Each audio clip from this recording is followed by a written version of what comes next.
Boa noite, turma. Aqui é o professor Antônio. Sejam todos bem-vindos a mais uma aula de História. A gente vai fazer a correção da atividade da semana passada.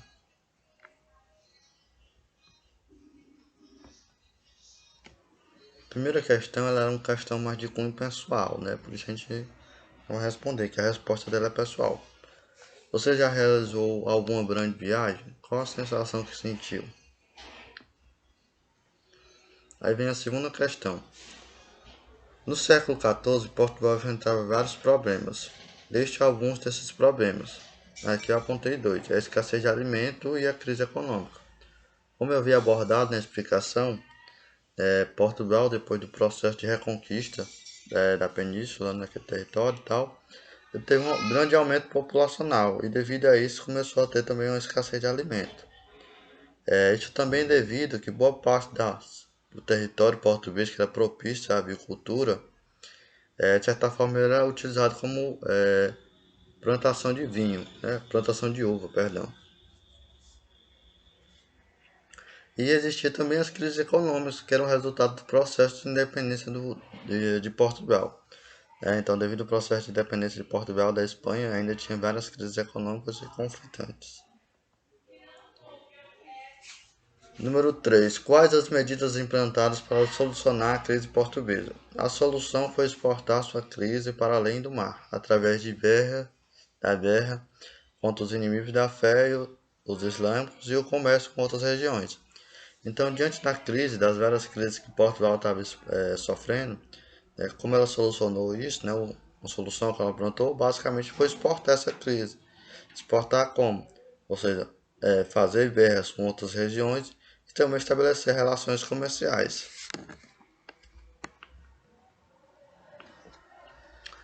Número 4. A solução para a crise do século XIV e XV em Portugal, em grande parte da Europa, veio com comércio a longa distância. Porém, em 1456, com a tomada de Constantinopla pelos turcos otomanos, a situação mudou. Explique que dificuldades surgiram com o comércio a partir daquele momento. Como eu falei, Constantinopla era um ponto muito importante, né, de comércio.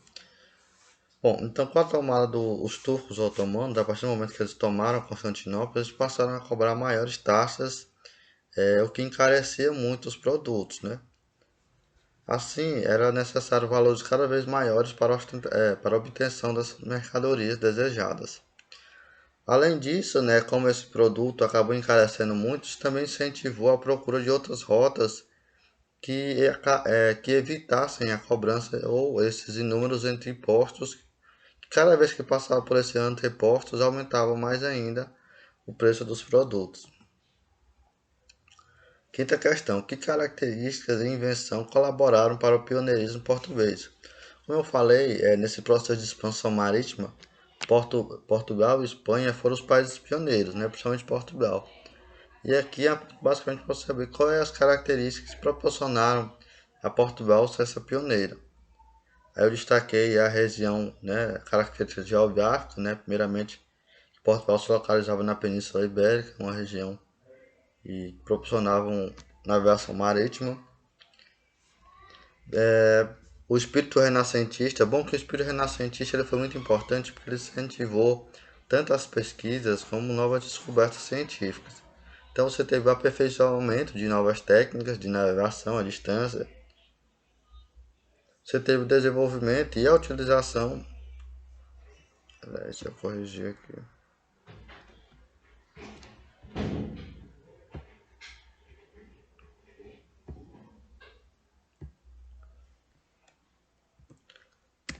Utilização.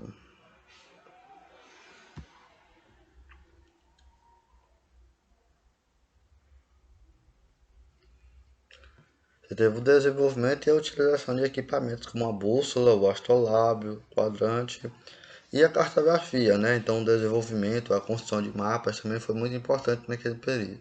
E é claro também as caravelas, com a utilização do vento, foi muito importante também.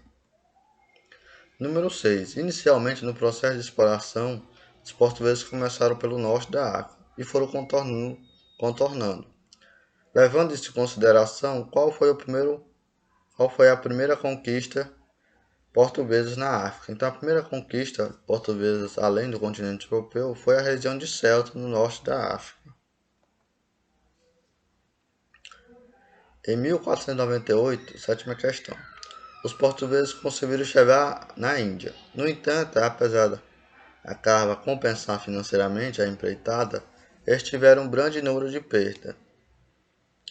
Se tratando de barcos e pessoas, qual foi a quantidade de pessoas e barcos que portugueses perderam nessa primeira viagem à Índia? Bom, essa pergunta é basicamente para ressaltar a dificuldade que os navegadores tinham naquele período. Então, foram 3 embarcações e só voltou uma, né? Então, perderam 2. Foram 170 navegadores e só voltaram 55. Ou seja, eles perderam 115 homens. Então, a navegação naquele período não era alguma coisa fácil, era uma coisa que tinha muita dificuldade. Então, basicamente é isso. A nossa aula de hoje seria somente para a correção da atividade. É claro que quem envia a atividade antes da correção, a nota é diferente, mas quem não enviou a atividade, por favor, providencie o mais rápido possível.